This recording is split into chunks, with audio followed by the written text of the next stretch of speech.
Establishment है उसके साथ मिले और तफसीली मुलाकात में उन्हें सारी सूरत से आगाह किया था।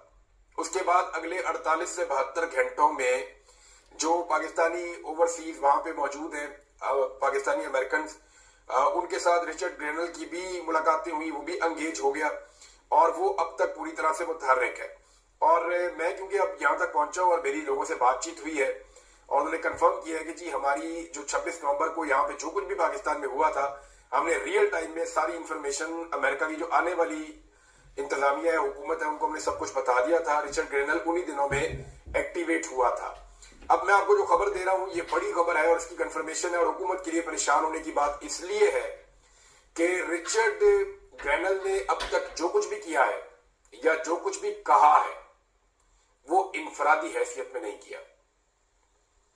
उनके कहने का अंदाज अपना हो सकता है, लेकिन जो कुछ भी रिचर्ड कर रहे हैं ये वो इंफरादी हैसियत में नहीं कर रहे। मैं सिर्फ आपको यहां पे ये बता देता हूं कि जो कोई भी इसे एक इंफरादी या एक आदमी का फेल समझने की गलती कर रहा है वो बिल्कुल वैसे ही कर रहा है जैसे बाज़ औक़ात कबूतर बिल्ली को देखकर आंखें बंद कर लेते हैं ना कि अब मैं बिल्ली को नजर नहीं आऊंगा, वो मुझे खाएगी कैसे, और बिल्ली से खा जाती है। तो ये वही मामला है कि रिचर्ड ग्रेनल अकेला नहीं है, ना ये उसकी अकेले की पॉलिसी है, बल्कि ये मामला रिपब्लिकन की जो एस्टेब्लिशमेंट है उनके सामने रखा गया था और उन्होंने उसूली तौर पे पाकिस्तानियों के साथ खड़े होने का फैसला किया था।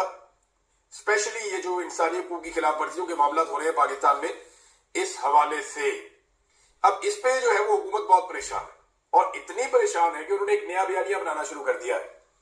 इस बयानिए को मैं वन लाइनर में आपको अगर समझाऊं तो वो ये है कि जब भी पाकिस्तान के ऊपर बाहर से इंसानी हकूक की खिलाफ वर्जियों के हवाले से कोई दबाव आएगा तो पाकिस्तानी हुकूमत उसको करार देगी पाकिस्तान के एटमी असासों पर हमला।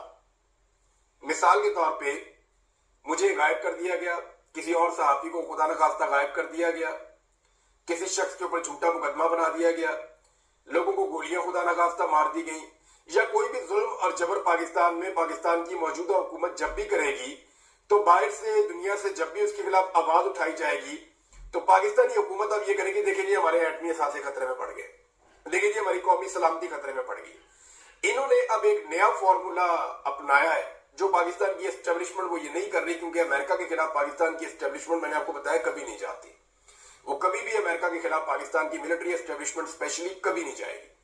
हाँ, पाकिस्तान की जो सियासी हुकूमत है वो अब ये करेगी कि जब भी कोई इंसानी हकूक की बात करेगा, जब भी कोई जबर फस्तायत जुल्म की बात करेगा, जब भी कोई जबरी गुमशुदगियों की और बाकी चीजों की बात करेगा तो इसको फौरी तौर पे जो पाकिस्तान की हुकूमत है वो कौमी सलामती का मसला बनाएगी। देखें, पाकिस्तान की कौमी सलामती का मसला बैरूनी मुदाखलत हो रही है।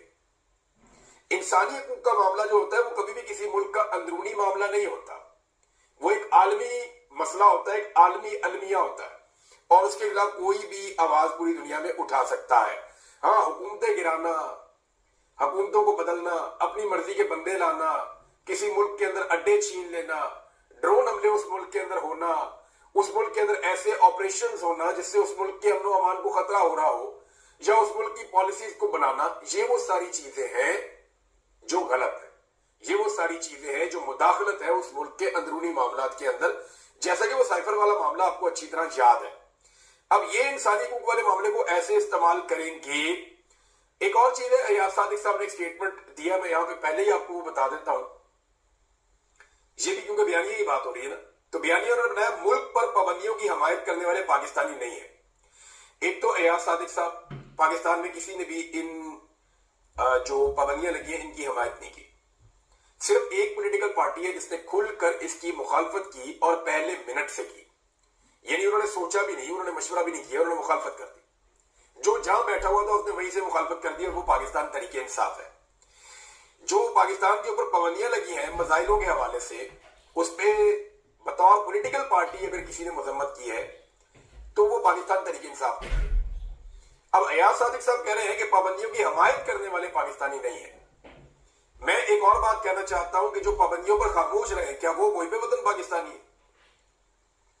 नवाज शरीफ इन पाबंदियों पे चुप, शहबाज शरीफ इन पाबंदियों पे चुप, इसहाक डार इन पाबंदियों पे चुप, हमजा शहबाज इन पाबंदियों पे चुप, मरियम नवाज इन पाबंदियों पे चुप, कैप्टन सफदर इन पाबंदियों पे चुप, पीएमएलएन की पाकिस्तानी की आदत ज्यादातर वो इन पाबंदियों पे चुप, तो क्या ये चुप रहने वाले जब पाकिस्तान के साथ ज्यादती हो रही है इसके ऊपर जो लोग खामोश रह रहे हैं, क्या वो मुहिब्बे वतन पाकिस्तानी है या वो लोग मुहिब्बे वतन पाकिस्तानी है जो इन पाबंदियों के खिलाफ आवाज उठा रहे हैं? ये बात मैंने सवाल में से उठाया, इदारों में बैठे हुए लोग भी सोचे हैं कि उन्होंने किस तरह का तजुर्बा किया है, मजा तो बहुत आ रहा होगा उन्हें। एक नाज़रीन और खबर है, और ये एक बारीक वारदात है जो मैंने पकड़ी है। ये हाफिज नईमुर रहमान साहब हैं, जमात इस्लामी के अमीर हैं, मेरा इनसे बहुत अच्छा ताल्लुक है, लेकिन इन्होंने गालिबन एस्टेब्लिशमेंट के कहने के ऊपर एक स्टेटमेंट दिया है। इस वक्त देखिए पाकिस्तान की एस्टेब्लिशमेंट और हुकूमत अमेरिका को खुश करने की कोशिश कर रही है। वो ये जानते हैं, पाकिस्तान सब जानते हैं पाकिस्तानी, कि जब भी अमेरिका में कोई भी हुकूमत है, चाहे वो ट्रंप की हो, जो बाइडन की हो, ओबामा की हो, बुश की हो, किसी की भी हो, वो हमेशा प्रो इसराइल ही होगी।